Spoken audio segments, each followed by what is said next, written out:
তিনি দাদা যুধিষ্ঠিরের সম্মুখে এসে দাঁড়িয়েছে। আর ভগবান বলছে, দাদা দাদা তুমি এভাবে নয়ন জলে কাঁদছো কেন?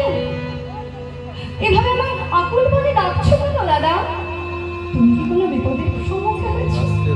ও দাদা, তুমি কোনো বিপদে পড়েছো নাকি? দাদা যুধিষ্ঠির সব চোখ খুলে সম্মুখে দেখছে গোবিন্দ আমার দাঁড়িয়ে আছে। কৃষ্ণ,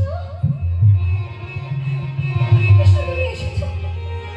হে দয়াময়, তুমি তো অন্তরে জানো, তুমি তো সব জানো। ওই পাশাখানায় ছলনা করে আমাদের হারিয়ে দিয়ে এই অরণ্য যাপন করছি আমরা, কিন্তু এই অরণ্য যাপনের জ্বালা যন্ত্রণা আমরা সহ্য করতে পারছি না। কৃষ্ণ, ও কৃষ্ণ, তুমি একবারে কৃপা করে একবার আমাদের সম্মুখে এসে দাঁড়িয়েছো। তুমি একবার কৃপা করে যদি ওই দুর্যোধনের রাজপ্রাসাদে গিয়ে আমাদের 5 ভাইয়ের জন্য 5টি গ্রাম বৃদ্ধাশ্রম পেরে দাও। গোবিন্দ আমার ভক্তেরই লাগে ছুটে চলিলেন অহংকারী রাজা দুর্যোধনের রাজপ্রাসাদ। আর রাজপ্রাসাদে যে প্রবেশ করেছে, অমনি আমার গোবিন্দকে দেখা মাত্রই রাজপ্রাসাদের সকলে উঠে দাঁড়িয়েছে। মা আমার প্রাণ গোবিন্দকে অভ্যর্থনা জানাচ্ছে, প্রণাম জানাচ্ছে। শুধুমাত্র ওই অহংকারী রাজা দুর্যোধন সেদিন আমার গোবিন্দকে দেখতে পাচ্ছে না, দেখেও যেন না দেখার ভান করছে। আর আমার গোবিন্দ তখন এক কোণে দাঁড়িয়ে দৃশ্য দেখে দেখে বলছে, ওরে ওরে মূর্খ রাজা দুর্যোধন, তুমি যে সিংহাসনের অহংকার করছো ওটাই আমার হাতে দেওয়া নেওয়া। আমি দিলেও দিতে পারি, আবার কেড়েও নিতে পারি। তাই তুমি যে সিংহাসনের অহংকার করছো ওটাই আমার হাতে দেওয়া নেওয়া। তাই বলছে, ওটাই আমার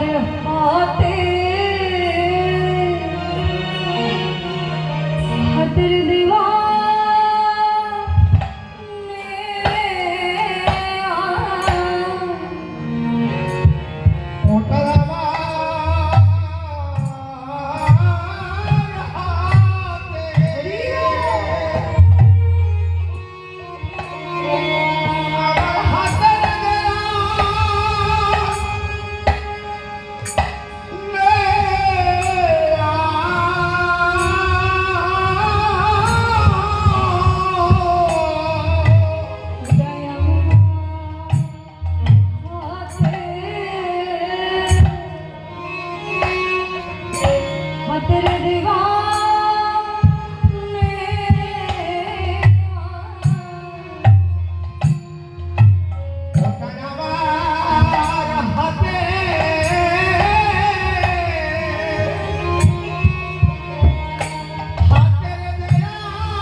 রে